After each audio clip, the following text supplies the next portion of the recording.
بسم الله الرحمن الرحيم.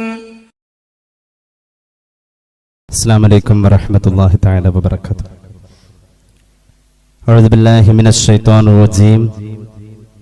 بسم الله الرحمن الرحيم.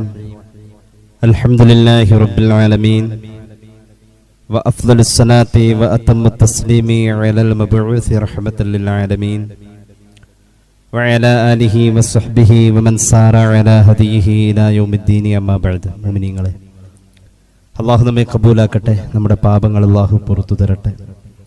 രോഗങ്ങൾ അല്ലാഹു ശിഫയാക്കട്ടെ. മരിച്ചുപോയവരുടെ ഖബർ അല്ലാഹു സന്തോഷത്തിലാക്കട്ടെ. തെറ്റുകുറ്റങ്ങൾ അവർക്ക് നമുക്കും അല്ലാഹു നിരുപാധികം മാപ്പാക്കി തരട്ടെ. നമ്മുടെയും കുടുംബത്തിൻ്റെയും ശിഷ്ട ആയുസ് റബ്ബ് പൊരുത്തപ്പെട്ട വഴിയിൽ ഇസ്സത്തോടെ സന്തോഷത്തോടെ ജീവിച്ച് ഈമാൻ സലാമത്തായി മരിക്കാനുള്ള മഹാഭാഗ്യത്തിൽ അല്ലാഹു നമ്മെല്ലാവരെയും ഉൾപ്പെടുത്തട്ടെ എന്ന് ആമുഖമായി ദുആ ചെയ്യുകയാണ്. പരിശുദ്ധമായ ദുൽഹിജ്ജ മാസത്തിന്റെ വളരെ പ്രധാനപ്പെട്ട ഒരു സമയത്തിലൂടെയാണ് നമ്മളെല്ലാവരും കടന്നു പോയിക്കൊണ്ടിരിക്കുന്നത്. ദുൽഹിജ്ജ മാസം വരലോടുകൂടെ ഒരു വയസ്സിന്റെ ഒരറ്റം എത്തുകയാണ്. ഒരു വർഷം തീരുക എന്ന് പറഞ്ഞാൽ അതിനർത്ഥം നമ്മുടെ ഒരു വയസ്സ് തീരുക എന്നുള്ളതാണ്. മനുഷ്യന്റെ ജീവിതത്തിൽ ഒരിക്കലും മടങ്ങി വരാത്ത വലിയ അനുഗ്രഹമാണ് കഴിഞ്ഞുപോയ കാലം, കഴിഞ്ഞുപോയ സമയം എന്നുള്ളത്. നമ്മളൊന്ന് ഇരുന്ന് ആലോചിച്ചു കഴിഞ്ഞാൽ എത്ര മനോഹരമായ ജീവിതമായിരുന്നു നമ്മൾ ചെറുതായിരുന്നപ്പോ. നമ്മുടെ ബാല്യത്തിൽ ജീവിതത്തിന്റെ ഉത്തരവാദിത്തങ്ങൾ നമ്മെ വീർപ്പ് മുട്ടിക്കുന്നതിന് മുന്നേ ഉണ്ടായിരുന്ന ഒരു കാലഘട്ടത്തെ കുറിച്ച് ഓർക്കുമ്പോൾ അന്നൊക്കെ നല്ല സുഖമായിരുന്നു എന്നൊക്കെ പറയും നമ്മൾ. ആ അർത്ഥത്തിൽ ചിന്തിക്കുന്ന ഇന്നലകൾ ഇനി ഒരിക്കലും മടങ്ങി വരില്ല എന്നതാണ് ജീവിതത്തിലെ ഏറ്റവും വലിയ നിരാശ. പഴയ കാലത്തെക്കുറിച്ച് ഓർമ്മപ്പെടുത്തുന്ന നല്ല നല്ല സ്മരണകളും നല്ല നല്ല സൗഹൃദങ്ങളും ഒക്കെ നമ്മുടെ മനസ്സിന് നൽകുന്ന സുഖം വേറൊന്നു തന്നെയാണ്. ഈ സന്ദർഭം, അതായത് ദുൽഹിജ്ജ മാസം എത്തി നിൽക്കുന്ന ഈ സന്ദർഭം മനുഷ്യ ആയുസ്സിന്റെ ഒരു വയസ്സുകൂടി യാത്ര പറയുന്ന സന്ദർഭമാണ്. നമ്മുടെ ആയുസ്സിൽ ഒരു വയസ്സ് യാത്ര പറയാണ്. ഇക്കഴിഞ്ഞ ഒരു വയസ്സിൽ, ഇക്കഴിഞ്ഞ ഒരു വർഷം നാം എന്തെല്ലാം ചെയ്തു എന്നതിനെ കുറിച്ചുള്ള ഒരു അവലോകനം നല്ലതാണ്. എന്നിരുന്ന് ആലോചിച്ചാൽ, ഈ കഴിഞ്ഞ വർഷം ഞാൻ എത്ര സുന്നത്ത് നോമ്പെടുത്തു, ഇക്കഴിഞ്ഞ വർഷം എത്ര ദിവസം എനിക്ക് ളുഹാ നിസ്കാരവും തഹജ്ജുദൊക്കെ ഉണ്ടായി, ഇക്കഴിഞ്ഞ ഒരു വർഷം ഞാൻ എത്ര പേരുടെ ഗൈബത്ത് പറഞ്ഞു, ഞാൻ എത്ര തെറ്റ് ചെയ്തു. പടച്ചോനെ, അങ്ങനെ ഒരു ചിന്ത നമ്മുടെ മനസ്സിൽ ഒരു സ്വയം അവലോകനം ചെയ്യലായി സംഭവിക്കുന്നുവെങ്കിൽ ഇനിയുള്ള ജീവിതത്തെ നമ്മൾ സൂക്ഷിക്കുക തന്നെ ചെയ്യും. ഇത് നമുക്ക് നിർബന്ധമാണ്. അള്ളാഹു തൗഫീഖ് നൽകട്ടെ. തെറ്റിൽ നിന്നും മുക്തമായി ജീവിക്കാൻ നാം ആഗ്രഹിക്കണം. ഞാനും നിങ്ങളും ആഗ്രഹിക്കണം. തെറ്റ് ചെയ്യാതെ ജീവിക്കുക എന്നതിന്റെ ഒരു മാനസിക സുഖം വേറൊന്ന് തന്നെയാണ്. ആ ഒരു ലഹരി വേറെ ഒന്ന് തന്നെയാണ്. ഇനി ഞാൻ ഒരിക്കലും നന്നാവില്ല എന്ന തോന്നലൊരു മനുഷ്യനിൽ വരാൻ പാടില്ല എന്നുള്ളതാണ്. എത്ര വലിയ തെറ്റ് ചെയ്താലും, എത്ര കാലം തെറ്റ് ചെയ്താലും അവസാനം ഒരു ലാ ഇലാഹ ഇല്ലല്ലാഹ് പറയാനുള്ള സമയം വരെ ഉണ്ട് നമുക്ക് നന്നാവാൻ. ആ ഒരു ടൈം മാത്രം മതി. ഇനി ഞാൻ ഒരിക്കലും നന്നാവില്ല എന്ന ആ നിരാശ വെടിഞ്ഞു ജീവിക്കണം. അതോടൊപ്പം തന്നെ നമ്മെ കൊണ്ട് പറ്റുന്ന നന്മകളൊക്കെ നമ്മുടെ ജീവിത പരിസരങ്ങളിൽ നമ്മൾ നിറയ്ക്കണം. അള്ളാഹു തൗഫീഖ് നൽകട്ടെ. ഒരു നല്ല കാര്യം എന്ന നിലയിൽ ഒരുപാട് കാര്യങ്ങൾ നമുക്ക് ചെയ്യാൻ കഴിയും. അള്ളാഹു തൗഫീഖ് നൽകട്ടെ. അപ്പൊ ഇതുമായി ബന്ധപ്പെട്ടിട്ടുള്ള ഒരു ചെറിയ വിശകലനമാണ് നമ്മുടെ ഇന്നത്തെ ഈ കൂടിക്കാഴ്ചയിൽ, ഈ കൂടി ഇരിക്കലിൽ, ഈ ക്ലാസ്സിൽ ഇൻഷാ അല്ലാഹ് ആഗ്രഹിക്കുന്നത്. അള്ളാഹു തൗഫീഖ് നൽകട്ടെ. സ്വയം ഒന്ന് ചിന്തിച്ചാൽ, നമ്മൾ നമ്മെ കുറിച്ചിരുന്ന് സ്വയം ഒന്ന് ചിന്തിച്ചാൽ, പടച്ചോനെ, എനിക്കെത്ര ആരോഗ്യമാണ് നീ എനിക്ക് തന്നത്, നീ എനിക്കെത്ര സമ്പത്താ തന്നത്, നീ എത്ര സൗഭാഗ്യങ്ങളാ എനിക്ക് തന്നത്, നല്ല ഭാര്യ, നല്ല ഭർത്താവ്, നല്ല മക്കള്, വാഹനം, പാർപ്പിടം, അൽഹംദുലില്ലാഹ്, നല്ല ബന്ധുമിത്രാദികൾ, അയൽവാസികൾ, ഒരുപാട് അനുഗ്രഹങ്ങൾ നീ തന്നിട്ടുണ്ട്. എന്നിട്ട് ഞാൻ വളരെ മോശമാണല്ലോ അല്ലാഹ്, ഞാൻ നിനക്ക് തിരിച്ച് നന്ദി ചെയ്യുന്നില്ലല്ലോ എന്ന ഒരു ചിന്ത. ആ ഒരു സ്വയം ചിന്തയിൽ നാം മോശമാണല്ലോ എന്ന് സ്വയം വിശ്വസിക്കും വിധം നമ്മെ ഒന്ന് അടിമുടി ചികഞ്ഞ് ഒരു വിചാരണ നമ്മൾ നടത്തിയാണ്. ശരിയാണ്, ഞാൻ ഇപ്പൊ ഈ കുറച്ച് നാളായിട്ട് ഉഴപ്പാണ്, എന്റെ ഇബാദത്തുകളിൽ ഞാൻ വളരെ മോശമാണ്, കുറച്ച് നാളുകളായിട്ട് ഞാൻ കളവ് പറയൽ കൂടുതലാണ്, കുറച്ച് നാളുകളായിട്ട് ഞാൻ ആളുകളുടെ ഗീബത്ത് പറയൽ കൂടുതലാണ്, കുറച്ച് നാളുകളായിട്ട് പടച്ചവനായിട്ട് കുറച്ച് അകലമുണ്ട്, വേണ്ട വിധം ഞാൻ ആയിട്ടില്ല. മുസഹഫ് എടുത്ത് തുറന്നു നോക്കിയിട്ട് എത്ര നാളായി, റമദാൻ കഴിഞ്ഞിട്ട് പിന്നെ തൊട്ട് നോക്കിയിട്ടില്ല. ഞാൻ ധൃതി പിടിച്ചങ്ങ് നിസ്കരിച്ചു പോകുന്നു എന്നല്ലാതെ സുന്നത്ത് നിസ്കാരങ്ങളോ അല്ലെങ്കിൽ അനുബന്ധമായിട്ടുള്ള മറ്റുള്ള കാര്യങ്ങളോ ഒന്നും എന്റെ ജീവിതത്തിലില്ല. ശരിയാണ്, ഞാൻ വളരെ മോശമാണ്. നമ്മെക്കുറിച്ച് നമുക്ക് ഇങ്ങനെ ചിന്തിക്കാൻ ആരോടും പറയണ്ട. നമ്മുടെ മനസ്സിൽ തന്നെ ഈ വസ്തുതകൾ ബോധ്യപ്പെടുത്താലോ. നമ്മൾ മോശമാണ് എന്നത് നമ്മൾ ബോധ്യപ്പെടുത്തുക എന്നത് തന്നെ നമ്മൾ നന്നാവല. ഒരാൾ നന്നാവണമെന്ന് ആഗ്രഹിക്കുന്നുവെങ്കിൽ, ഹിദായത്ത് ആഗ്രഹിക്കുന്നുവെങ്കിൽ, ആ മനുഷ്യൻ ആ ആഗ്രഹം കൊണ്ട് തന്നെ നന്നാവുന്ന ഖുർആൻ പറഞ്ഞിട്ടുള്ളത്. ആഗ്രഹവും ആശയും താല്പര്യവും ഒക്കെ നമ്മുടെ മനസ്സിലുള്ളൂ, ആരോടും പറയേണ്ടതില്ലല്ലോ. നമ്മുടെ മനസ്സിൽ നമ്മെ മാത്രം ബോധ്യപ്പെടുത്തുന്ന ആഗ്രഹമായി നമ്മൾ നന്നാവണം എന്നൊരാഗ്രഹം നമ്മുടെ മനസ്സിൽ വന്നാൽ നമ്മൾ നന്നാവും എന്ന ഖുർആൻ പറഞ്ഞത്. അത് തന്നെ ഒരു വലിയ മാസ്മരികമായ പരിവർത്തനമാണ് തരുന്നത്. പരിശുദ്ധ ഖുർആൻ സൂറത്ത് മറിയമിന്റെ 2 ആയത്തുകൾ സംബന്ധമായിട്ട് പറയുന്നത് കാണാം. ഇൻഷാ അല്ലാഹ് ആയത്തുകളിലേക്ക് കടന്നു വരാം. അഊദു ബില്ലാഹി മിനശ് ശൈത്വാനിർ റജീം.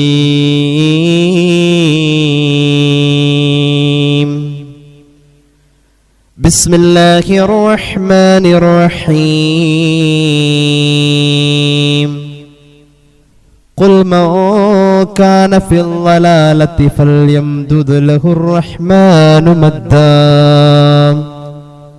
حتى إذا رأوا ما يوعدون إما العذاب وإما الساعة فسيعلمون من هو شر مكانا وأضعف جندا ويزيد الله الذين اهتدوا هداه والباقيات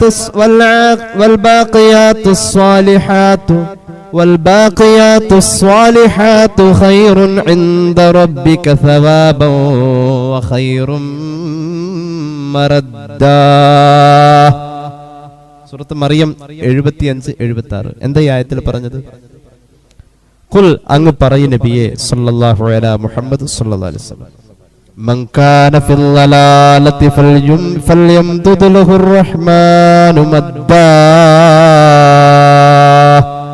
ഒരാൾ ഒരു ചീത്തയായ സ്വഭാവത്തിലാണ് എങ്കിൽ, ഒരാൾ നിരന്തരമായി ഒരു വൃത്തികേട് ചെയ്യുന്നുവെങ്കിൽ, ഒരാൾ നിരന്തരമായി ഒരു തെറ്റിലാവൻ അതിൽ നിന്ന് കയറി വരാൻ ആഗ്രഹിക്കുന്നില്ല, അതിൽ തന്നെയാ അവൻ കിടക്കുന്നത്. ഇനി ഞാൻ ഒരിക്കലും നന്നാവില്ല ഈ ചിന്തയാ.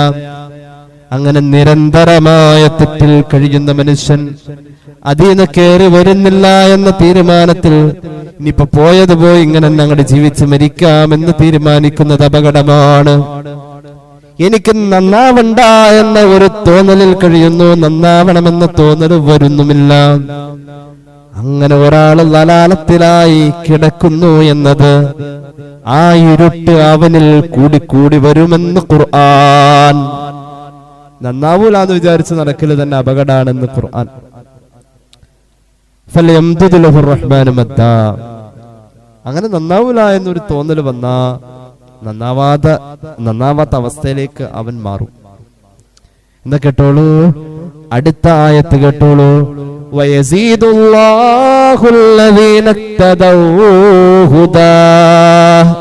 ഹിദായത്ത് ആഗ്രഹിക്കുന്ന ആളുകൾക്ക് അള്ളാഹു ഹിദായത്ത് കൂടുതൽ നൽകും. ഹിദായത്ത് എന്ന് പറഞ്ഞ പടച്ചോനെ പേടിച്ച് ജീവിക്കുന്ന ഒരവസ്ഥയാണല്ലോ. അത് വല്ലാത്തൊരവസ്ഥയാണ്.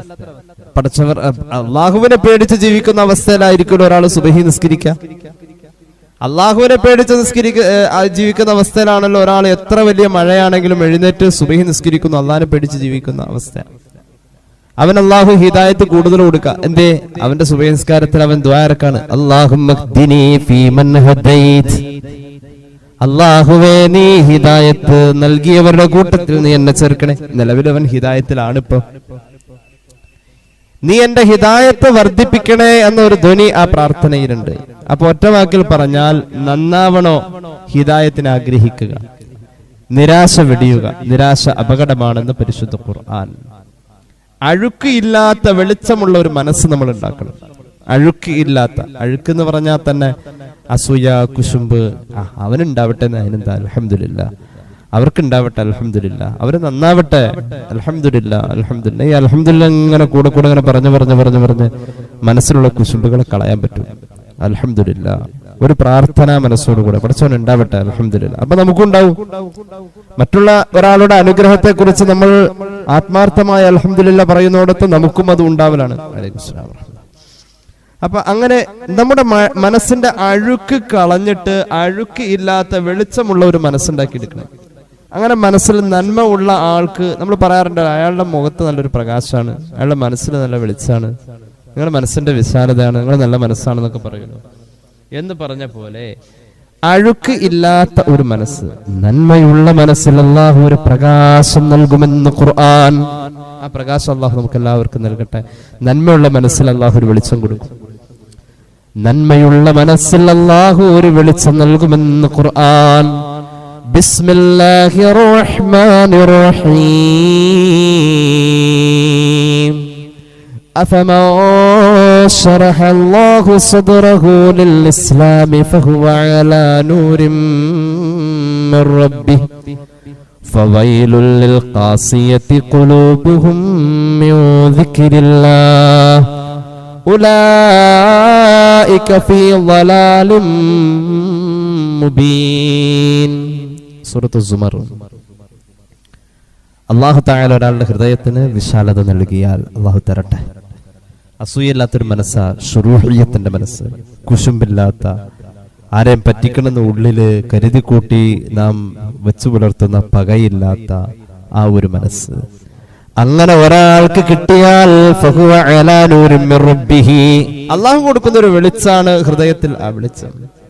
ആ വെളിച്ചം കിട്ടിയാൽ, ഈമാൻ ഹൃദയത്തിൽ വന്നാൽ, ഒരു നല്ല മനുഷ്യൻ, അല്ലാഹു ഒരാളുടെ ഹൃദയത്തിന് അങ്ങനെ വെളിച്ചം നൽകിയാൽ, ഒരാളെ അല്ലാഹു നന്നാക്കിയാൽ, ഫഹുവ അലാ നൂരിൻ മിർ റബ്ബിഹി, ആ പ്രകാശത്തിലായിരിക്കും അവൻ ചെല്ലുന്ന ഇടം മുഴുവനും ആ പ്രകാശമായിരിക്കും. നല്ലൊരു മനുഷ്യനാവുന്നത് അതിന്റെ ഐശ്വര്യമുണ്ടാവും. നല്ലൊരു സഹോദരിയാവുന്നത്, നല്ലൊരു സഹോദരനാവുന്നത് അതിന്റെ ഒരു വെളിച്ചമുണ്ടാവും. നല്ലൊരു മനുഷ്യനാണ്. അല്ലാഹു ഹൃദയത്തിൽ വെളിച്ചം കൊടുത്ത ആൾ എവിടെ ചെന്നാലും ആ വെളിച്ചത്തിലായിരിക്കും. എവിടെ ചെന്നാലും വെളിച്ചമായിരിക്കും. അല്ലാഹു ഹൃദയത്തിൽ വെളിച്ചം കൊടുത്ത ഒരാളാണല്ലോ മുഹമ്മദ് റസൂൽ സല്ലല്ലാഹു അലൈഹി വസല്ലം. അല്ലാഹു ഹൃദയത്തിൽ വെളിച്ചം കൊടുത്ത മനുഷ്യൻ വലിയ മനുഷ്യൻ. അലം നശ്റഹ് ലക സദ്റക, അല്ലാഹു പറയുന്നു, നാം അങ്ങേക്ക് ഹൃദയത്തിൽ വെളിച്ചം തന്നില്ല നബിയേ. ഈ വെളിച്ചം എവിടെ ചെന്നാലും വെളിച്ചമാണ്. അതുകൊണ്ടാണ് മദീനയിലേക്ക് ഹബീബായ നബി തങ്ങൾ ഹിജ്റ പോയപ്പോ സ്വഹാബികൾ ദൂരേന്ന് കണ്ടപ്പോ പറഞ്ഞതെന്താ? വെളിച്ചം വന്നു.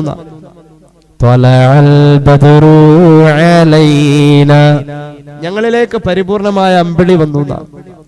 എവിടെയും വെളിച്ചമാണ്. അന്ത തത്ലുഉ ബൈനനാ ഫിൽ കവാകിബി കൽബുദൂർ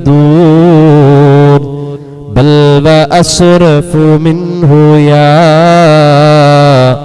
സയ്യിദി ഖൈറൻ നബി ലാ ഇലാഹ ഇല്ലല്ലാഹു ലാ ഇലാഹ ഇല്ലല്ലാഹ് ലാ ഇലാഹ ഇല്ലല്ലാഹു മുഹമ്മദുർ റസൂലുള്ളാഹ്. എവിടെ ചെന്നാലും വെളിച്ചം. അങ്ങ് ഞങ്ങളിൽ പ്രശോഭിച്ചു കൊണ്ടിരിക്കുകയല്ല നബിയേ. അന്ത തത്ലുഉ ബൈനനാ, ഞങ്ങളുടെ ഇടയില് അങ്ങ് വിളിച്ച.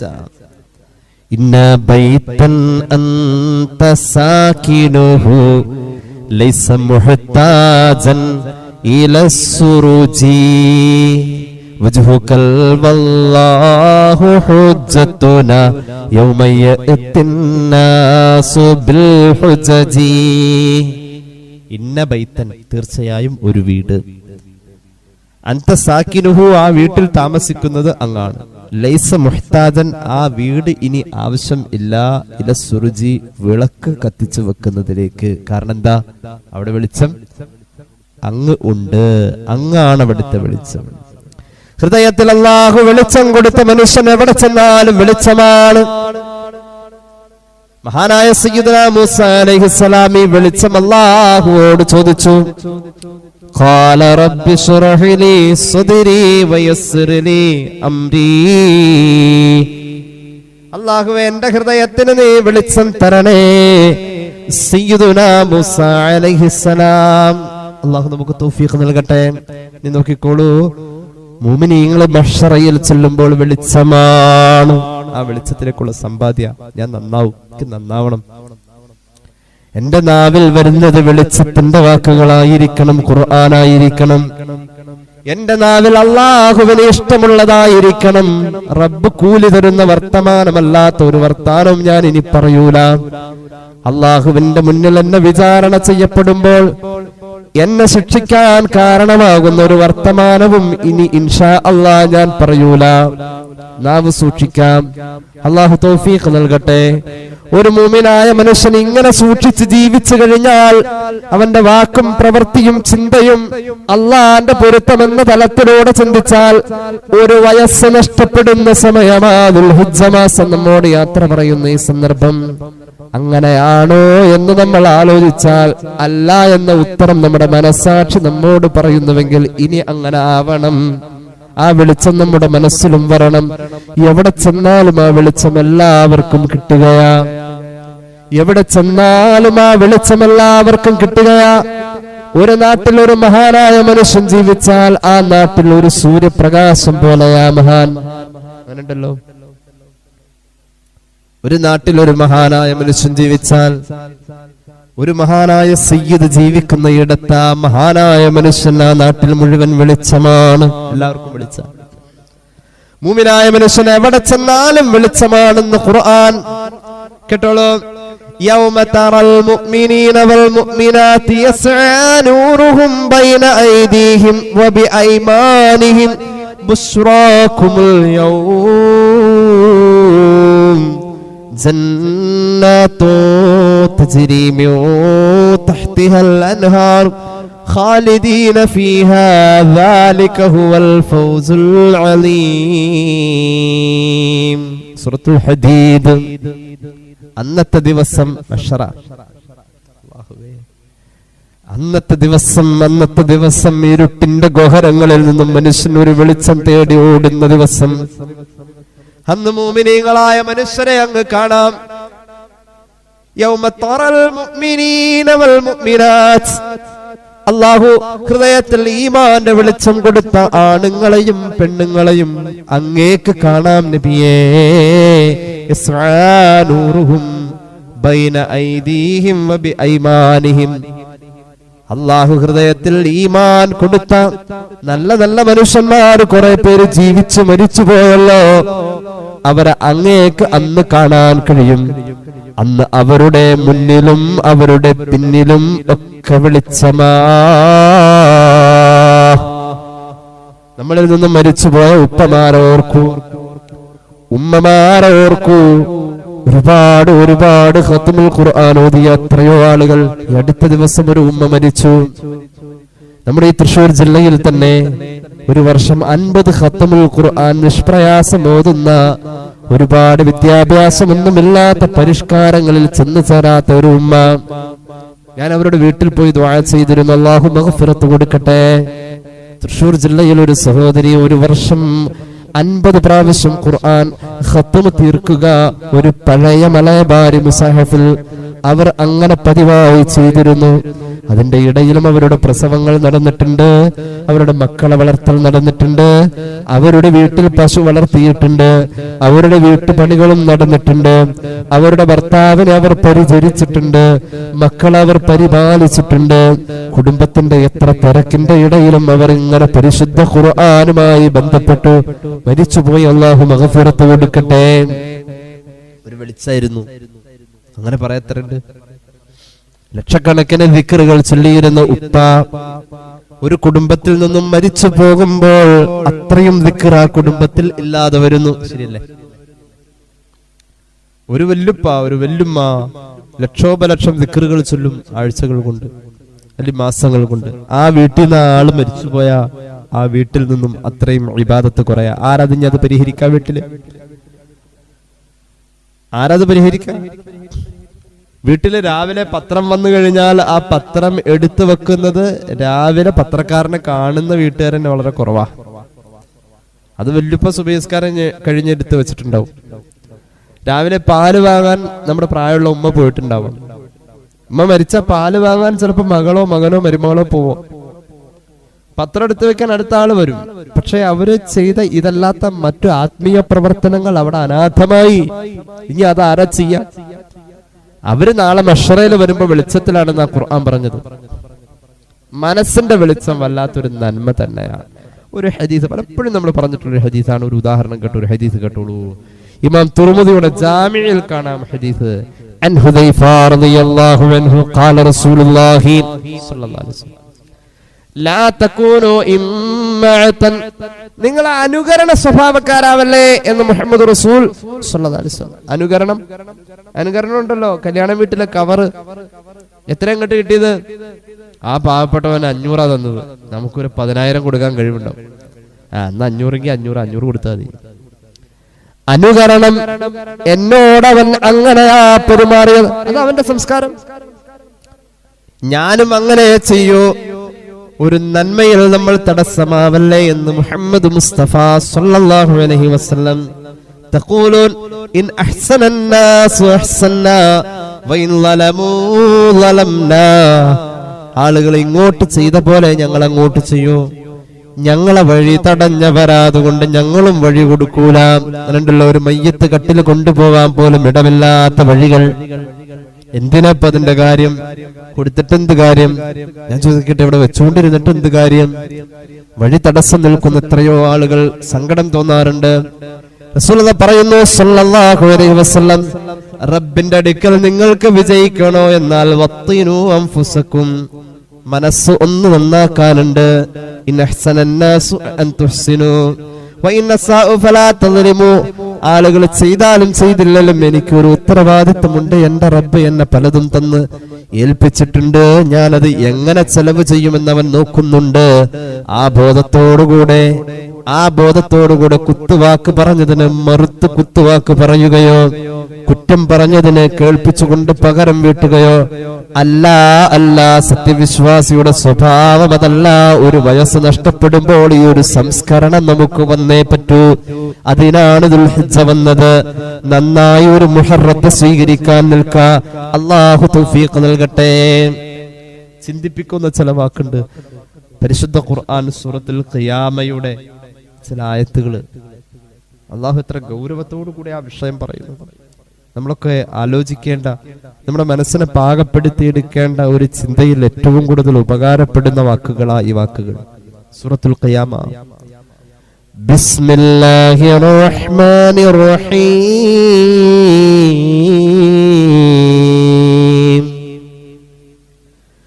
ലാ ഉഖ്സിമു ബിയൗമിൽ ഖിയാമ വലാ ഉഖ്സിമു ബിന്നഫ്സിൽ ലവ്വാമ. അയഹ്സബുൽ ഇൻസാനു അല്ലൻ നജ്മഅ ഇളാമ ബലാ ഖാദിരീന അലാ അൻ നുസവ്വിയ ബനാന ബൽ യുരീദുൽ ഇൻസാനു ലിയഫ്ജുറ അമാമ യസ്അലു അയ്യാന യൗമുൽ ഖിയാമ ഫഇദാ ബരിഖൽ ബസ്ർ وخسف القمر وجمع الشمس والقمر يقول الإنسان يومئذ أين المفر كلا لا وزر إلى ربك يومئذ المستقر ينبأ الإنسان يومئذ بما قدم وأخر بل الإنسان على نفسه بصيرا ولو ألقى معاذيره. പരിശുദ്ധ ഖുർആൻ 15 ആയത്തുകൾ. നമ്മൾ ഓതിയത് 15 ആയത്താ. എന്തൊരു അവസ്ഥയെ പറയുന്നത്. ഖിയാമത്ത് നാളിനെ കുറിച്ച് അല്ലാഹു പറയുന്നു, ഖിയാമത്ത് നാളിനെ തന്നെയാണ് സത്യം. അല്ലാഹു പറയാ, ഖിയാമത്ത് നാളിനെ തന്നെയാണ് സത്യം. വലാ ഉഖ്സിമു ബിന്നഫ്സിൽ ലവ്വാമ. കുറ്റം പറയുന്ന ശരീരത്തെ തന്നെയാണ് സത്യം. നമ്മൾ സ്വയം കുറ്റപ്പെടുത്തും, ഇനി മറ്റുള്ളവർ കുറ്റം പറയും. കുത്തുവാക്ക് പറയുന്ന ശരീരമേ നിന്നെ തന്നെയാണ് സത്യം. എന്താ സത്യം? ഒരു പരലോകം വരാനുണ്ട്, ഒരു വിചാരണ വരാനുണ്ട്. സ്വന്തം വിചാരണ ചെയ്യണം. ഈ അടുത്ത ദിവസം നമ്മുടെ ക്ലാസ്സിൽ നമ്മൾ പറഞ്ഞതാണല്ലോ, സയ്യിദുനാ ഉമർ ഇബ്നുൽ ഖത്താബ് റളിയല്ലാഹു അൻഹുവിന്റെ പരിശുദ്ധമായ ജനാസ കുളിപ്പിക്കുമ്പോൾ സ്വഹാബികൾ അത്ഭുതപ്പെട്ടു. പുറത്തും ശരീരത്തിന്റെ മറ്റു ഭാഗങ്ങളിലും സ്വന്തം ചാട്ടവാറുകൊണ്ട് സ്വന്തം ശരീരത്തെ പ്രഹരിച്ചുകൊണ്ട് ഉമറേ ഉമറേ എന്ന് പറഞ്ഞു ഉമറിനെ ശകാരിച്ചതിന്റെ അടയാളം മയ്യത്ത് കുളിപ്പിച്ചപ്പോ സ്വഹാബികൾ ഞെട്ടിപ്പോയി. എന്താ ഉമറേ അങ്ങനെ? എന്താ ഉമറേ നീ ഇങ്ങനെ എന്ന് പറഞ്ഞ് ഉമർ ഇബ്നുൽ ഖത്താബിനെ ശകാരിച്ചതും ശാസിച്ചതും പ്രഹരിച്ചതും അവിടുത്തെ സ്വന്തം കൈകൾ തന്നെ. നമുക്കൊന്ന് നാളത്തെ കുറിച്ചുള്ള ഓർമ്മയില്ല, ഇന്ന് പൂർണ്ണമാകുമോ എന്ന ചിന്ത നമുക്കില്ല. അപ്പോഴാ ഒരു വയസ്സ് പൂർണ്ണമാകുന്നു എന്ന കഥ നമ്മളിപ്പോ പറയുന്നത്. ദുൽഹിജ്ജ ഒരു മനുഷ്യ ആയുസ്സിന്റെ ഒരു വയസ്സാണ് അറിയിക്കുന്നത്. മുഹറം പുതിയ വയസ്സ് തുടങ്ങലാണ് പറയുന്നത്. കേട്ടോളൂ, അല്ലാഹു ഖിയാമത്ത് നാളിനെ സത്യം ചെയ്ത് പറയുന്നു.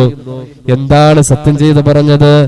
തീർച്ചയായും നിങ്ങൾക്ക് ഒരു ബഅസിന്റെ കാലം വരാനുണ്ട്, ഒരു പുനർജീവിതവും ഒരു മഹ്ശറയും വരാനുണ്ടേ.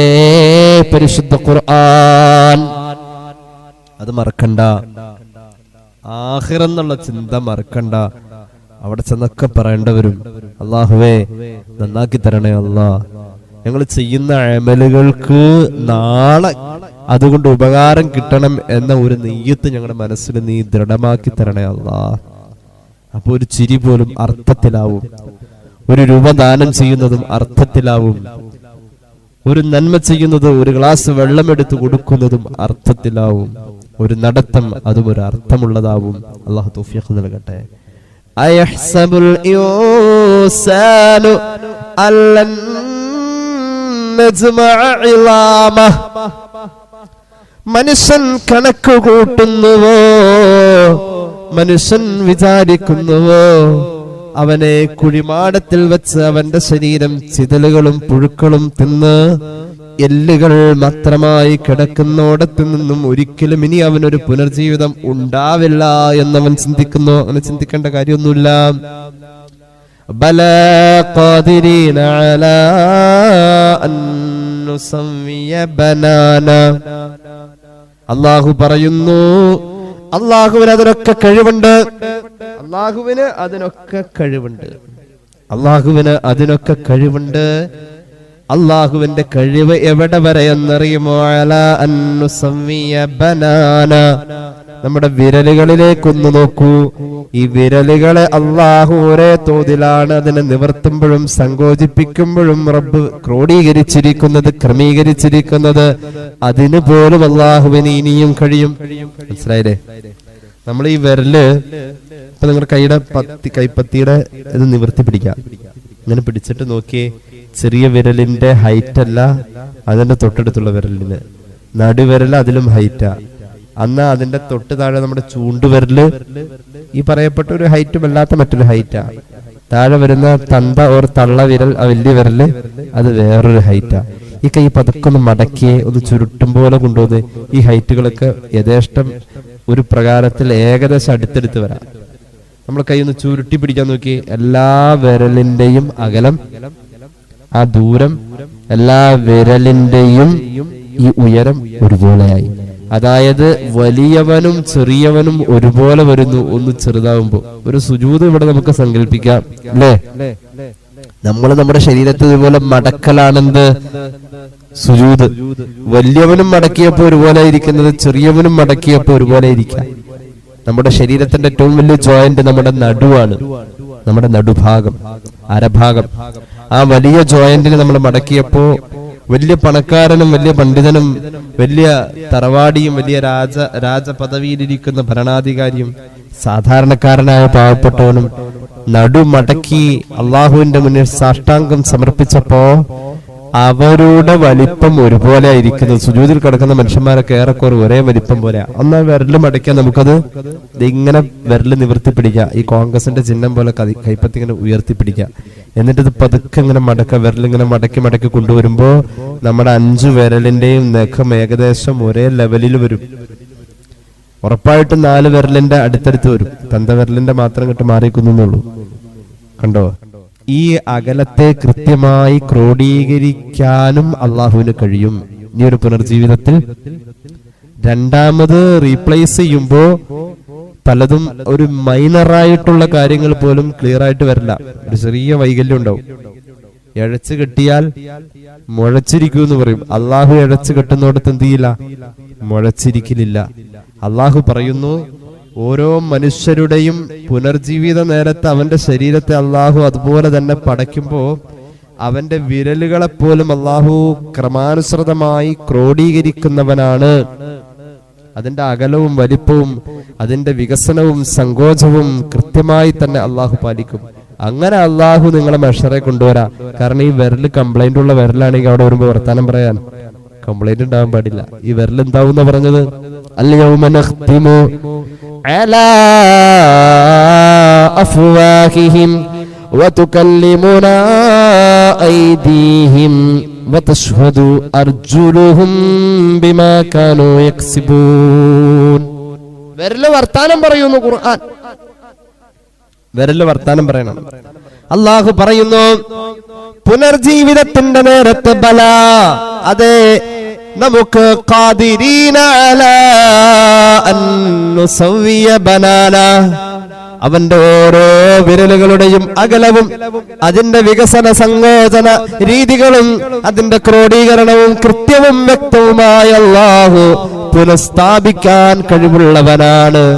പക്ഷേ എന്റെയും നിങ്ങളുടെയും മനസ്സിലേക്ക് ഒരല്പനേരം, ശരിയാണല്ലോ, നാളത്തെ മഹ്ശറ, മരണം, ഖബർ, ഇതൊക്കെ ഓർമ്മ വരും. പക്ഷേ നൈമശികമായ ഓർമ്മ മാത്രം.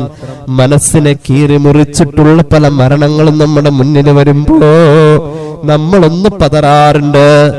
മനസ്സിനെ കീറി മുറിച്ചുകൊണ്ടുള്ള ഇന്നൊരു ചെറുപ്പക്കാരന്റെ വർത്തമാനം കേട്ട് ഞാൻ സങ്കടപ്പെട്ടു പോയി. അദ്ദേഹത്തിന്റെ വീട് വെക്കാൻ വേണ്ടി ഭൂമി വാങ്ങിയപ്പോൾ ഉമ്മ മുന്നിൽ നിന്നെല്ലാം ചെയ്തു കൊടുത്തു.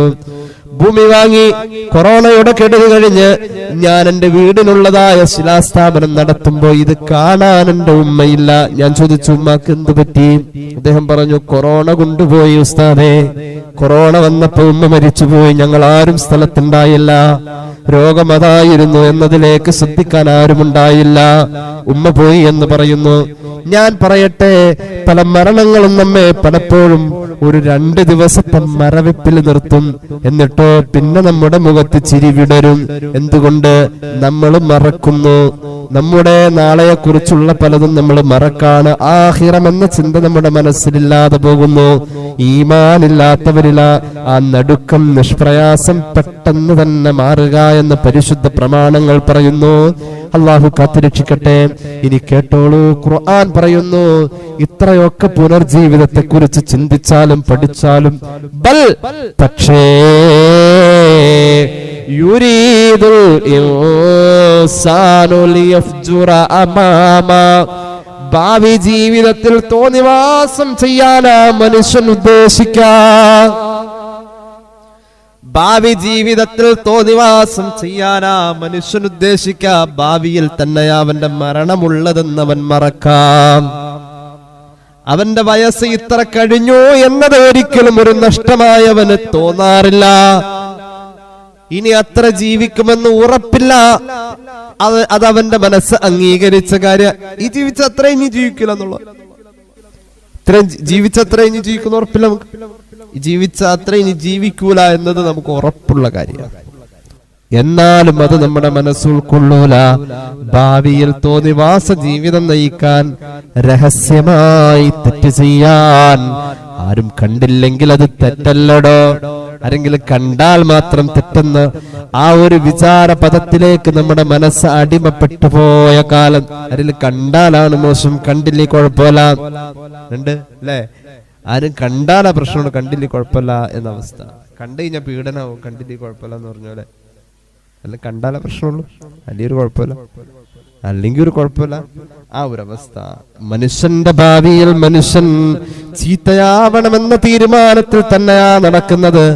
സാഹചര്യമുണ്ടെങ്കിൽ തെറ്റ് ചെയ്യുന്നത് മനുഷ്യന് ഒരു കുറവുമില്ല.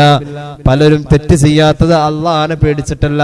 എന്നാലും ഒരാൾ പറഞ്ഞു, 2 പേടി മനുഷ്യന്മാർക്ക് ഉള്ളത് കൊണ്ടാണ് മനുഷ്യർ തെറ്റ് ചെയ്യാത്തത്. ഒന്ന് ആൾക്കാർ കാണുന്നുള്ള പേടി, 2 CC ക്യാമറ ഉള്ള പേടി. ഈ 2 പേടി ഉള്ളതുകൊണ്ടാണ് മനുഷ്യന്മാര് തെറ്റ് ചെയ്യാത്തത്. CC ക്യാമറന്റെ വല്ല പേടിയാ, പടച്ചോനേക്കാളും പേടിയാ CC ക്യാമറയിൽ കാണുമ്പോ ഞാരിലും കണ്ടാലോ. അപ്പോ ഈ 2 പേടിയാ മനുഷ്യനുള്ളത്. തെറ്റ് ചെയ്യാത്തത് പലപ്പോഴും സാഹചര്യമില്ല. അവസരം ഒത്തുവന്ന ആരും തെറ്റ് ചെയ്യും. അള്ളാഹുവിന്റെ ഖുർആൻ കൃത്യമായി പറഞ്ഞു. അള്ളാഹുവേ, എന്നിട്ടോ നമ്മുടെ മനസ്സ് ചോദിക്കൂലോ, അള്ളാഹുവിനെ ഒരുപാട് നിഷേധിച്ച് തെറ്റുകളൊക്കെ ചെയ്ത് മനസ്സ് കല്ല് പോലെയായി കറ പിടിച്ചിരിക്കുമ്പോ, ഈമാന്റെ വെളിച്ചമില്ലാത്തപ്പോ, നാളെ നമ്മൾ മരിച്ചു പോവേണ്ടവരാണെന്ന ചിന്ത മറക്കുമ്പോ, ഖബറിലെ ചോദ്യത്തെക്കുറിച്ചുള്ള ഒരു ആലോചന ഒരു ദിവസം പോലും നമ്മുടെ മനസ്സിൽ കടന്നു വരാത്തപ്പോ, ഇബ്ലീസ് നമ്മുടെ മനസ്സിൽ കയറി അവന്റെ ആധിപത്യം സ്ഥാപിക്കുമ്പോ, തെറ്റുകളുടെ ഗൗരവം മനസ്സിൽ നമ്മെ ഉറക്കം കെടുത്തുന്ന അവസ്ഥയിലെത്താത്തപ്പോ, നമ്മുടെ മനസ്സ് നമ്മോട് ചോദിക്കൂലോ, അയ്യാന യൗമുൽ ഖിയാമ, ഈ ഖിയാമത്ത് നാളെന്നൊക്കെ പറഞ്ഞിട്ടുണ്ടാവോ? ചിലപ്പം മോദിരാക്കന്മാര് വെറുതെ പറഞ്ഞായിരിക്കുള്ളൂ, അതിനൊന്നും ഉണ്ടാവില്ലെന്ന്. മതനിരാസം കടന്നു വരും മനുഷ്യരിൽ. മതനിരാസം ഇന്ന് ഏറ്റവും വലിയൊരു പ്രശ്നമാണ്. മതം നിഷേധിക്കാൻ മുസ്ലിം പേരുള്ളവർ, ഇസ്ലാമികമായ ആനുകൂല്യങ്ങളെ മുഴുവനും കൈപ്പറ്റുന്നവർ. പള്ളിയിലാനുകൂല്യം എന്താ? പള്ളിയിൽ നമ്മളെ പറ്റുന്ന ഏറ്റവും വലിയ ആനുകൂല്യം, പള്ളിപ്പറമ്പിൽ നമുക്കൊരു കബറിടം ഒരുങ്ങുക എന്നുള്ളതാണ് ഏറ്റവും വലിയ ആനുകൂല്യം. നമ്മൾ ഫ്രീ ആയിട്ട് മേടിക്കല്ലേ, ആ സ്ഥലത്തിന് കാശ് കൊടുക്കണല്ലോ, നമ്മുടേതായ ഒരു സ്ഥലം, അതേ ഉള്ളൂ. പൈസ കൊടുത്ത് മേടിച്ചിട്ടുള്ള, പൈസ വിറ്റ് പൈസ സമ്പാദിച്ചിട്ടുള്ള കോടിക്കണക്കിന് രൂപയുടെ ഭൂമി അവിടെ കിടപ്പുണ്ടെങ്കിലും ഒരു മക്കളും പറയില്ല, വാപ്പാടെ മയ്യത്ത് എന്നപ്പോ പ്രശ്നം അവിടെ പറയത്. ഏതെങ്കിലും മക്കൾ എത്ര സ്നേഹം ഉണ്ടല്ലോ, വാപ്പാനെ പള്ളിയിൽ അടക്കണ്ട, ഞങ്ങൾക്ക് ഇടക്കിടക്ക് സിയാർത്ത് ചെയ്യാൻ സൗകര്യത്തെ അടക്കള അതൊക്കെ അടക്കിക്കോ, പറയൂല. എത്ര കണ്ണിലുണ്ണിയും പറയുന്നത് എന്താ?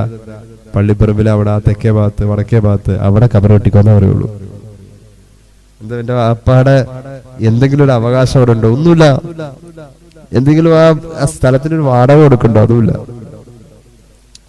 മനുഷ്യൻ മതനിരാസ, ഇസ്ലാമിക ആനുകൂല്യങ്ങളൊക്കെ ഈ അർത്ഥത്തിൽ വാങ്ങാം, എന്നിട്ട് ഉള്ളിന്റെ ഉള്ളിലും മതനിരാസം ഇന്ന് വല്ലാതെ വ്യാപിച്ചിരിക്കുക. പുതിയ തലമുറയിലൊക്കെ അവരുടെ ക്യാമ്പസിലൊക്കെ ഇത് വല്ലാതെ ശാസ്ത്രീയമായി തന്നെ ഈ മതനിരാസത്തെ കുട്ടികളിൽ എത്തിക്കാൻ ശ്രമിക്കുന്ന നിഗൂഢ ശക്തികളുണ്ട്. അള്ളാനെ നിഷേധിച്ചു പറയാ, മതനിയമങ്ങൾ വേണ്ടാന്ന് വെക്ക, പച്ച ഹറാമുകൾക്ക് അനുവാദം കിട്ടാം. അങ്ങനെ ഉണ്ടല്ലോ, പച്ച ഹറാമുകൾക്ക് അനുവാദം കിട്ടാം. ആണും പെണ്ണും എന്ന വേർതിരിവില്ലാതെ എല്ലാം ഒരുപോലെ.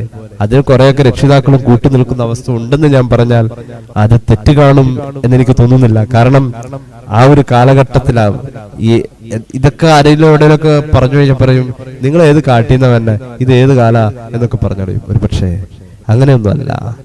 മതനിരാസം ജീവിതത്തിലേക്ക് കടന്നു വരുമ്പോ മനുഷ്യൻ അറിയാതെ ചോദിക്കും,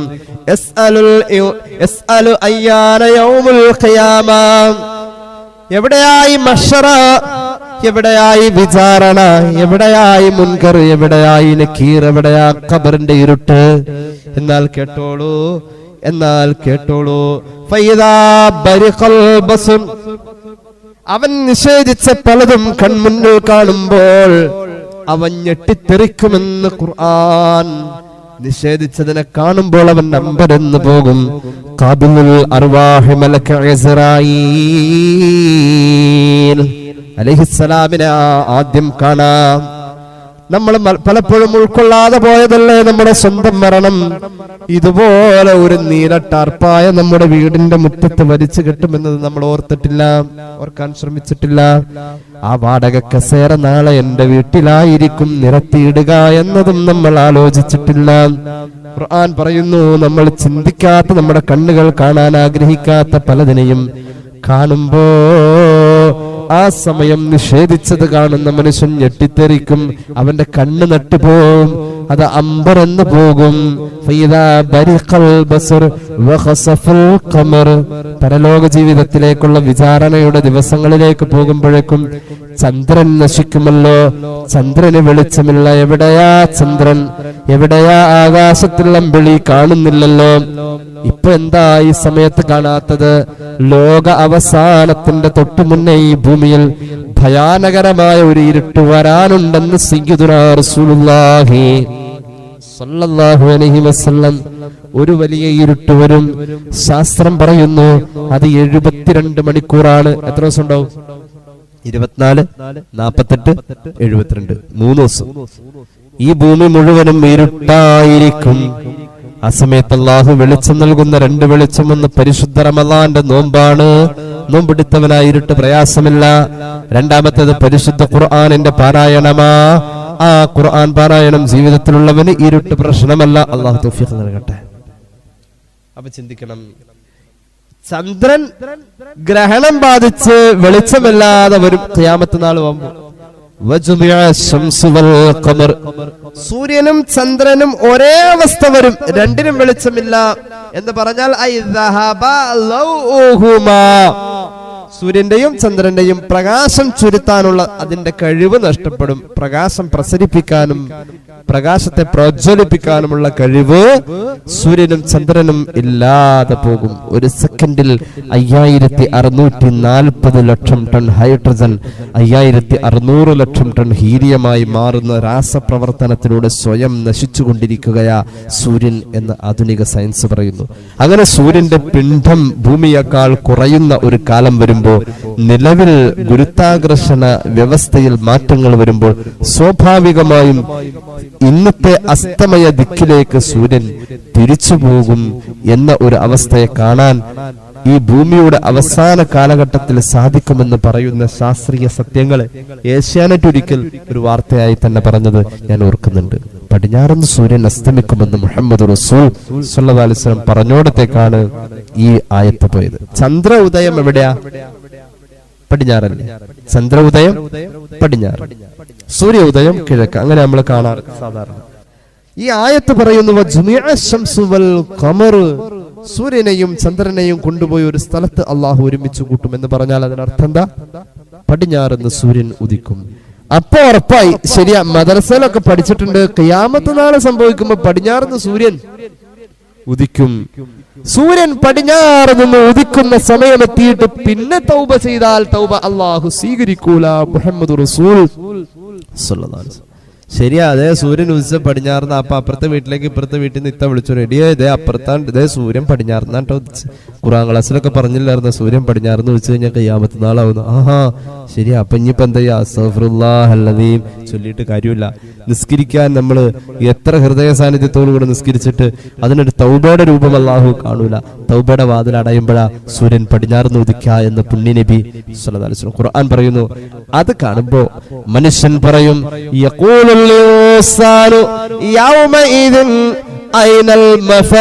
നീ എങ്ങോട്ടാ ഓടി രക്ഷപ്പെടാ? ഇനി എവിടേക്കാ പോവാ? രക്ഷ എവിടെ? വേണ്ടടോ, ഇനി ഭൂമിയിൽ നിനക്ക് രക്ഷയില്ല. പോകേണ്ട സമയമായി. ഭൂമി അവസാനിക്കുകയാ. ഇലാ റബ്ബിക യൗമഇദിനിൽ മുസ്തഖർ. അല്ലാഹുവിന്റെ അടുക്കൽ മാത്രമാ നിനക്ക് ഇനി അഭയമുള്ളൂ. യുനബ്ബഉൽ ഇൻസാനു യൗമഇദിൻ ബിമാ ഖദ്ദമ വഅഖർ. ചിന്തിക്കേണ്ട ആയത്താണിത്. അന്ന് അല്ലാഹുവിന്റെ മുന്നിൽ കൊണ്ടുപോയി നിർത്തുമ്പോൾ മനുഷ്യവർഗമേ, നിനക്ക് ഒരു വാർത്തയായി, ഒരു കുറിപ്പായി നിന്നിൽ എത്തിക്കും, അറിയിക്കും. നീ ചെയ്തു പോയ കാര്യങ്ങൾ, വേഗം പോയി ചെയ്ത കാര്യങ്ങളുണ്ട്. എങ്ങനെയാ വേഗം പോയി ചെയ്ത കാര്യങ്ങള്? വേഗം പോയി ചെയ്ത നല്ല സിനിമ കണ്ടുകൊണ്ടിരിക്കുക, പെട്ടെന്ന് കറണ്ട് പോയി. ഇപ്പൊ എന്ത് ചെയ്തു? കറണ്ട് വരാനും പോയിട്ട് വേഗം പോയി നിസ്കരിച്ചു. കാരണം കറണ്ട് വരുമ്പോ തന്നെ അതിന്റെ ക്ലൈമാക്സ് കളാവാതെ ചില സീരിയലില് ഇപ്പൊ എന്തായി കാണും അള്ളാഹുവിനറിയാ. പഠിച്ചോണി നേരത്തെ കറണ്ട് മഗ്‌രിബ് നിസ്കരിച്ചില്ല, ഏതായാലും കറണ്ട് വരുമ്പോഴേക്കും. ഇത് പണ്ടത്തെ കഥയാണ് ഇപ്പൊ പറഞ്ഞത്. ഇപ്പൊ കറണ്ട് പോലൊന്നും ഇല്ല വീടുകളിൽ, കാരണം ഇൻവെർട്ടർ ഉണ്ട്. അതുപോലെ തന്നെ സീരിയൽ കാണാൻ വേണ്ടിയിട്ടൊന്നും പെണ്ണുങ്ങൾ കുത്തിപ്പിടിച്ച് ടിവിയുടെ മുമ്പിൽ ഒന്നും ഇരിക്കണില്ല, കാരണം അത് മൊബൈലിലുണ്ട്. അത് അപ്ലോഡ് ചെയ്തിട്ടുണ്ടാവും, അവർക്ക് സൗകര്യമുള്ളപ്പോ പോയി കണ്ടാൽ മതി. അപ്പൊ ധൃതി വെച്ച് ധൃതി വെച്ച് നിങ്ങൾ ഓടി ചെയ്ത കാര്യങ്ങളുണ്ട്. അതെന്തൊക്കെയാണെന്നുള്ളത് ഒരു ഐറ്റം നിങ്ങളുടെ ഏടുകളിൽ ക്രോഡീകരിച്ച് കോളം വരച്ച് അവിടെ കാണിച്ചിട്ടുണ്ടാവും. പിന്നെ പറഞ്ഞു ഖുർആൻ പിന്നെ ചെയ്യാമെന്ന് പറഞ്ഞ് നിങ്ങൾ നീട്ടിവെച്ച കാര്യങ്ങളെയും അള്ളാഹു കൃത്യമായി കാണിച്ചിരിക്കും. നമ്മൾ പറഞ്ഞു പോയിട്ടുണ്ടാവും. അള്ളാഹുവിന്റെ മുന്നിൽ അത് രേഖയാണ്. മനുഷ്യനെ കൃത്യമായി വിവരിച്ചു കൊടുക്കപ്പെടും. യൗമഇദിൻ അന്നത്തെ ദിവസം ബിമാ ഖദ്ദമ അവൻ വേഗത്തിൽ ചെയ്ത കാര്യങ്ങളും അവൻ പിന്നെ ആവട്ടെ എന്ന് വെച്ച് പിന്നീട് ചെയ്യാമെന്ന് പറഞ്ഞ് നീട്ടിവെച്ച കാര്യങ്ങളും അവന് വാർത്ത അറിയിക്കപ്പെടും. അല്ലാഹു പറയുന്നു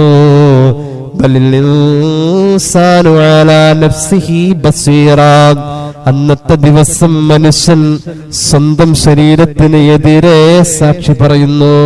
തനിക്ക് എതിരിൽ താൻ തന്നെ സാക്ഷിയായി വരുന്ന ദിവസമാണ് എന്ന്.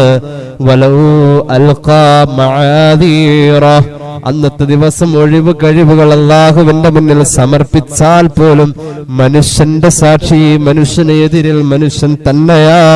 എന്റെ കൈയും എന്റെ കാലും എനിക്കെതിരെ സാക്ഷി പറയുമെന്ന് ഖുർആൻ. അതെങ്ങനെയാണെന്നറിയുമോ? ബിസ്മില്ലാഹിർ റഹ്മാനിർ റഹീം. വയൗമ യുഹ്ശറു അഅദാഉല്ലാഹി ലന്നാരി ഫഹും യൂസഊൻ. അല്ലാഹുവിനെ ധിക്കരിച്ച് ജീവിച്ചവരെ അന്നത്തെ ദിവസം ഒരുമിച്ച് കൂട്ടപ്പെടും. ഖുർആന്റെ ആയത്ത് സൂറത്ത് ഫുസ്സിലത്ത്. ഹത്താ ഇദാ മാ ജാഊഹാ അന്നത്തെ ദിവസം റബ്ബിന്റെ മുന്നിൽ അവരെത്തിക്കഴിയുമ്പോ ശഹിദ അലൈഹിം സമൂഹും അവര് കേട്ട കേൾവി അവർക്ക് എതിരെ സാക്ഷി പറയും. വഅബ്സാറുഹും അവർ കണ്ട കണ്ണുകൾ ഇന്നത് കണ്ടു എന്ന് പറഞ്ഞ് അവർക്കെതിരെ സാക്ഷി പറയും. വജുലൂദുഹും ബിമാ കാനൂ യഅമലൂൻ ചെയ്ത പ്രവർത്തനങ്ങളെ ശരീരത്തിന്റെ തൊലി അടക്കം രോമകൂപങ്ങൾ അടക്കം അവന് എതിരെ സാക്ഷി പറയും. ശരീരം ആസകലം അവനെതിരെ സാക്ഷി പറയും. ഈ സാക്ഷി പറയലിൽ വിസ്തരിക്കപ്പെടുന്നു. ഏറ്റവും വലിയ തെളിവെന്താ? ആ കണ്ണ് അത് കണ്ടതാണോ എന്നത് കണ്ണ് തന്നെ പറയാ. അങ്ങനെ ഐബായി നാണം കെട്ട് റബ്ബിന്റെ മുന്നിൽ നിൽക്കുമ്പോ ദയനീയമായി നമ്മൾ ചോദിക്കൂലോ? ശരീരത്തിന്റെ തൊലിയോട് ചോദിക്കും, കയ്യിനോട് നമ്മൾ തന്നെ ചോദിക്കും, എന്തിനാടാ കണ്ണെ നീ എനിക്കെതിരെ തന്നെ സാക്ഷി പറയുന്നത്? നിന്നെ വഹിച്ചു കൊണ്ട് നടന്ന് ഒരു കരട് പോലും വീഴാതെ നിന്നെ ഞാൻ എത്ര മനോഹരമായി കൺമശി കൊണ്ടും മറ്റുള്ളതായ മനോഹാരിതയുടെ എല്ലാ അവസ്ഥകൾ കൊണ്ടും നിന്നെ ഞാൻ എത്ര പവിത്രമായി താലോലിച്ചു കൊണ്ട് നടന്നതാ കണ്ണെ, നീ എന്തിനാ എനിക്കെതിരെ ഇങ്ങനെ സാക്ഷി പറയുന്നത്? അപ്പ കണ്ണ് പറയും, അപ്പ കാത് പറയും, അപ്പ കാല് പറയും, അപ്പ കയ്യ് പറയും. അപ്പോൾ ശരീരത്തിന്റെ ഓരോ അവയവങ്ങളും പറയും, ഖാലൂ അന്തഖനല്ലാഹുല്ലദീ അന്തഖ കുല്ല ശൈഇൻ വഹുവ ഖലഖകും അവ്വല മർറ വഇലൈഹി തുർജഊൻ. എല്ലാ സാധനങ്ങൾക്കും വർത്തമാനം പറയാനുള്ള ശേഷി നൽകിയ അള്ളയാണ് ഇന്ന് എനിക്ക് വർത്തമാനം പറയാനുള്ള ശേഷി നൽകിയത് എന്ന് എന്റെ കണ്ണ് പറയും. ഞാൻ കണ്ട ഹറാമുകൾ അവതരിപ്പിക്കാൻ എന്റെ കണ്ണ് തന്നെ വരും. ഞാൻ കേട്ട ഹറാമുകളെ റബ്ബിന്റെ മുന്നിൽ ഏറ്റു പറയാൻ എന്റെ കാത് വരും. ഞാൻ എത്ര കാല് പിടിച്ചു ചോദിച്ചാലും പറഞ്ഞാലും പറയും, എന്റെ റബ്ബ് പറയാൻ പറഞ്ഞിട്ടാ ഞാനിത് പറയുന്നത് എന്ന് എന്റെ കണ്ണ് പറയും. അള്ളാഹു കാത്തുരക്ഷിക്കട്ടെ. ആലോചിച്ച് നോക്കണേ. അതുകൊണ്ട് ഇതൊക്കെ നമുക്ക് എതിരെ പറയൂ എന്ന് പറയുമ്പോ ഒന്ന് ആലോചിച്ച് നോക്കി. കണ്ണും കാതും കാലും ഒക്കെ എത്ര ഇപ്പൊ പറയാനുണ്ടാവാ? ഒരുപാടുണ്ടാവും. എന്നാ നമുക്ക് നന്മ വെച്ചിട്ട് നമ്മുടെ തുലാസിന്റെ ഭാരം കൂട്ടാൻ കഴിയോ? ഇവരൊക്കെ ഇങ്ങനെ പറഞ്ഞു കഴിഞ്ഞാൽ എന്തുട്ട് നന്മയുള്ളത്? കേട്ടോളൂ. മുഹമ്മദ് റസൂൽ സല്ലല്ലാഹു അലൈഹി വസല്ലം തങ്ങൾ പഠിപ്പിച്ചിട്ടുണ്ട്, നമ്മൾ അല്പം നന്മ ചെയ്താൽ മതി, അതിന് ഭാരം തുലാസിൽ കൂടുതൽ കിട്ടും. മീസാൻ എന്ന തുലാസിൽ നമ്മൾ നല്ല സ്വഭാവക്കാരായാൽ മതി. നമ്മൾ പറഞ്ഞോടത്തേക്ക് മടങ്ങി. എന്താ? ഹൃദയത്തിൽ വെളിച്ചമുള്ള നല്ല സ്വഭാവം, എല്ലാരോടും കുശുമ്പില്ലാത്ത ഹൃദയം, പകയില്ലാത്ത മനസ്സൊക്കെ ആയിട്ട് ജീവിച്ച സൽസ്വഭാവം എന്ന് അതിന് പറയാം. മീസാനിൽ ഏറ്റവും ഭാരം മീസാനിൽ ഏറ്റവും ഭാരമുള്ള അമല് ഹുസ്നുൽ ഖുൽഖ്, സൽസ്വഭാവമാണ് മുഹമ്മദ് റസൂൽ സ്വല്ലല്ലാഹു അലൈഹി വസല്ലം പഠിപ്പിച്ചത്. അപ്പൊ സൽസ്വഭാവം മീസാനിൽ ഭാരം കൂട്ടും. ഇനി കേട്ടോളൂ, മീസാനിൽ ഭാരം കൂട്ടാൻ ഒരു ദിക്റും റസൂലുള്ളാഹി പഠിപ്പിച്ചു തന്നിട്ടുണ്ട്. ഇമാം ബുഖാരി അവിടുത്തെ സ്വഹീഹിൽ ഹദീസ് പറയുന്നുണ്ട്, മീസാനിൽ ഏറ്റവും ഭാരമുള്ള ഒരു ദിക്ർ കലിമത്താനി ഖഫീഫത്താനി അലൽ ലിസാൻ, രണ്ട് വാക്കേ ഉള്ളത്. അത് നാവിൽ വളരെ എളുപ്പമാണ്. ഫഖീലത്താനി ഫിൽ മീസാൻ, മീസാൻ എന്ന തുലാസിൽ വലിയ ഭാരം ഉള്ള കൂലിയുള്ള അമലായി വരും. ഹബീബത്താനി ഇല റഹ്മാൻ, റഹ്മാനായ അല്ലാഹുവിന് വലിയ ഇഷ്ടവുമാണ്. അങ്ങനെ രണ്ട് കലിമത്തുണ്ടെന്ന് പുണ്യ നബി സല്ലല്ലാഹു അലൈഹി വസല്ലം. അങ്ങനെ ഒരു ദിക്ർ, ആ ദിക്റാണ് സുബ്ഹാനല്ലാഹി വബിഹംദിഹി സുബ്ഹാനല്ലാഹിൽ അസീം. ഇത് രാവിലെ 100 എണ്ണം ചൊല്ലാം സുബ്ഹി കഴിഞ്ഞ്, അല്ലെങ്കിൽ സുബ്ഹിയോട് അടുത്ത സമയം. ഇത് മഗ്രിബിനോട് അടുത്ത സമയത്തും ചൊല്ലാം, രാവിലെ വൈകുന്നേരവും. മീസാനിൽ അമലുകൾക്ക് വലിയ ഭാരമായി അനുഭവപ്പെടുമെന്ന് സ്വഹീഹുൽ ബുഖാരി മുഹമ്മദ് റസൂൽ സല്ലല്ലാഹു അലൈഹി മുഹമ്മദ് സല്ലല്ലാഹു അലൈഹി വസല്ലം. അല്ലാഹു തൗഫീഖ് നൽകട്ടെ. ജീവിതത്തിൽ അതൊരു അമലായി തന്നെ കൊണ്ടു നടക്കാൻ അല്ലാഹു തൗഫീഖ് നൽകട്ടെ. അപ്പൊ ദുൽഹിജ്ജ മാസം നമ്മോട് യാത്ര പറയുമ്പോൾ ദുൽഹിജ്ജ മാസത്തിന്റെ സമ്മാനമായി ഈ ദിക്റുകളെ ചേർത്ത് പിടിക്കാനുള്ള ഭാഗ്യം അല്ലാഹു നമുക്ക് നൽകട്ടെ.